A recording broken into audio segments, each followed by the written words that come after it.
Bonjour tout le monde, mon nom est Catherine Huard, bienvenue sur la plateforme du 10 minutes avec Jésus.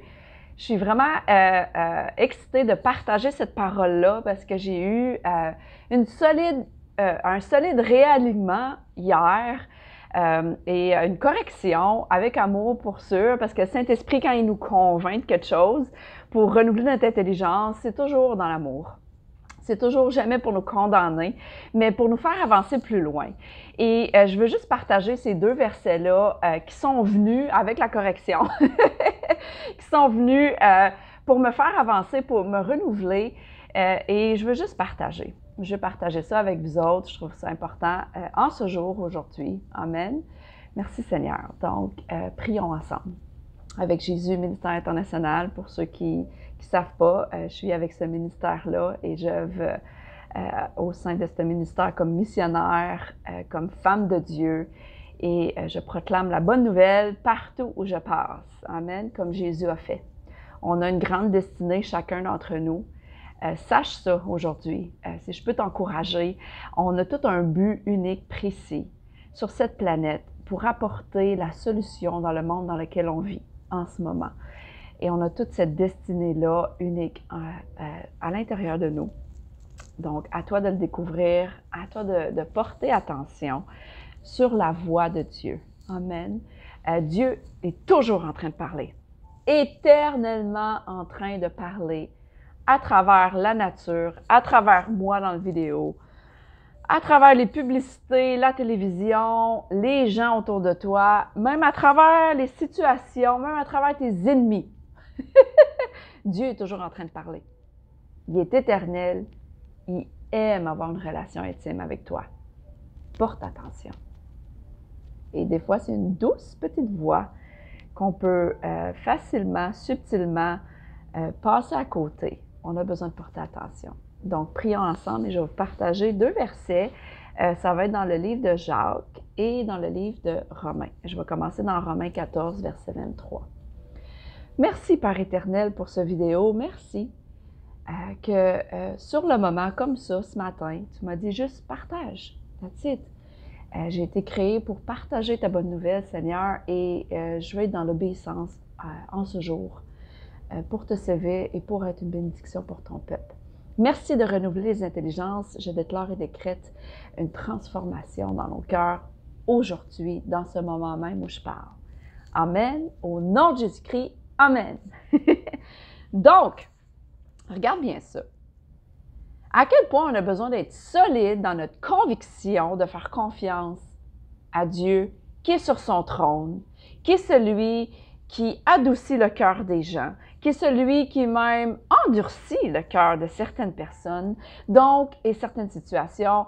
Donc, sois encouragé. Quand il y a des portes qui se ferment, c'est toujours parce qu'il y a quelque chose de mieux, meilleur ailleurs. Dieu n'est pas surpris. Dieu n'est pas choqué de rien de ce qui se passe dans ce monde d'aujourd'hui. Quand tu lis l'Ancien Testament, quand tu lis dans le temps de Jésus, quand tu lis la merveilleuse parole de Dieu, tu t'aperçois que l'humain, il n'a pas changé tant que ça. Il va toujours avoir des ennemis, il va toujours avoir des choses mauvaises qui se passent et il va toujours avoir des bonnes nouvelles aussi. Des miracles, des signes et des merveilles. Donc, le point aujourd'hui, dans Romains 14, verset 23, écoute bien ça. Mais celui qui a des doutes au sujet de ce qu'il mange est condamné parce qu'il n'agit pas par conviction. Tout ce qui n'est pas produit d'une conviction est péché. Dans d'autres versions, il dit tout ce qui n'est pas de la foi est péché. Tout ce qui n'est pas le principe de la foi est péché. Donc, l'objectif ici, là, c'est d'être ferme dans tes convictions, que quand tu prends une décision, quand tu manges quelque chose, dans l'exemple ici, quand tu manges quelque chose, quand tu parles avec quelqu'un, quand tu décides de prendre un emploi, quand tu décides d'ouvrir une business, peu importe ce que tu fais dans la vie, c'est important que tu tiens ferme dans ta conviction que c'est correct. Et pour ça, tu as besoin de connaître la parole, tu as besoin de guide alentour de toi, tu as besoin des fois de confirmation pour certaines décisions que tu veux prendre. Mais tout ce qui n'est pas de conviction est péché. Donc, c'est ici important d'annoncer que le péché, en réalité, là, c'est juste de ne pas croire à la parole, de ne pas croire aux promesses, de ne pas croire à ce qu'il dit à ton sujet.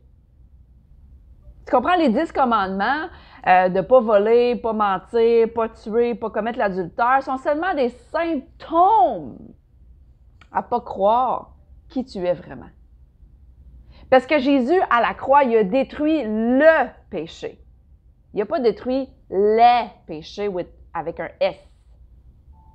Parce que le seul péché qui peut t'amener à des comportements en dehors de ta nature, en dehors de ton caractère divin, c'est de ne pas croire à sa parole. Parce que quand tu crois vraiment que tu es royal, quand tu as vraiment une identité en Christ, quand tu es solide et que tu as étudié et que tu t'es laissé transformer par son amour, tu n'agis pas dans tous les mauvais comportements. Ça devient facile d'obéir, ça devient facile et simple, en réalité, de se tenir dans les protections divines qu'il a établies pour nous. Amen. Donc, laisse-moi te communiquer dans Jacques maintenant.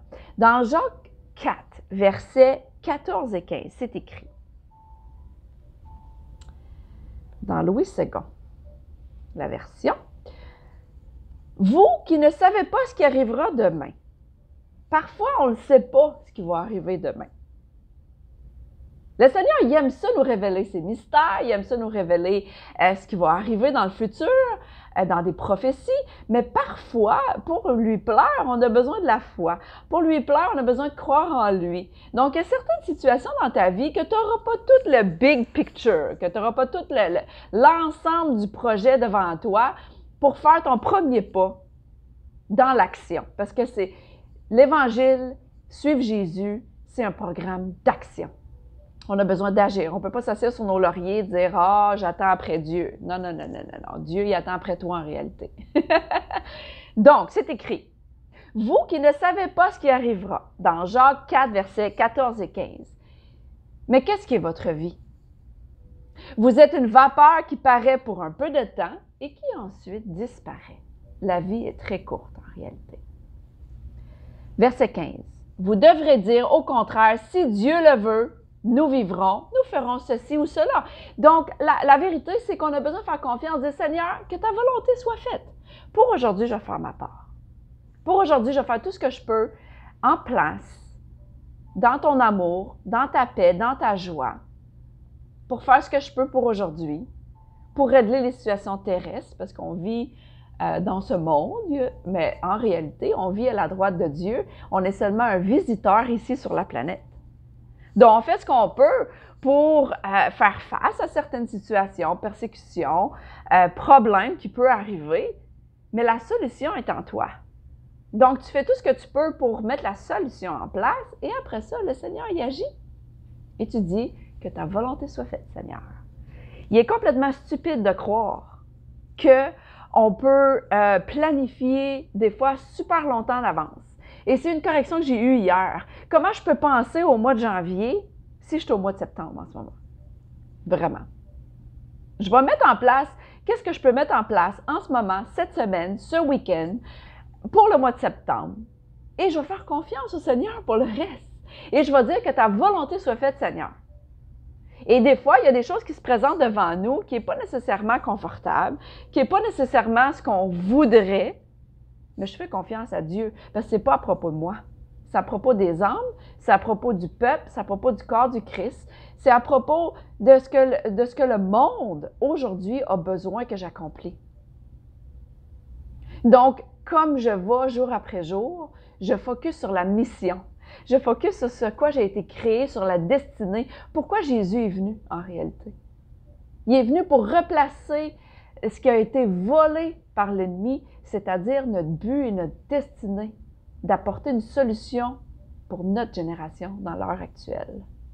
En 2021, on a besoin d'être une solution pour le monde dans lequel on vit. La même chose que le roi David, Moïse, dans le temps de Jésus, les disciples, l'apôtre Paul, Pierre, tous ces gens-là qui sont des exemples pour nous. Aujourd'hui, On va accomplir des choses plus grandes que Jésus a faites. Aujourd'hui, en 2021, on a besoin d'être une manifestation et une démonstration de ce que la parole nous enseigne. On ne peut pas juste dire la parole, on a besoin de la démontrer avec une ferme assurance, une conviction. Donc, sois encouragé. La foi, la conviction, ce n'est pas une émotion, c'est une décision. Décide. Décide d'écouter, décide de choisir de croire toutes les promesses. Entoure-toi de gens avec un mindset du royaume. Pas un mindset religieux avec un paquet de rituels qui mènent nulle part, avec aucune manifestation dans ta vie. Les gens ont besoin de voir pour le croire. Jésus faisait les signes, les miracles et les merveilles pour que les non-croyants puissent dire « Oh, wow! Sais-tu quoi? Il y a quelque chose là. Sais-tu quoi? Je pense que j'ai besoin d'explorer cette avenue-là avec Jésus-Christ qui est le seul qui nous donne accès à notre Créateur. » Amen. Donc, that's it. That's it, c'est mon 10 minutes pour aujourd'hui. Si tu as des questions à travers Jésus, Saint-Esprit, Dieu, si c'est nébuleux pour toi, religion, croyance, tout ça, ça va me faire plaisir de te répondre, pour vrai. Si tu as des questions, sois la bienvenue, sois le bienvenu à nous appeler. OK, je vous aime. À bientôt. Bye bye.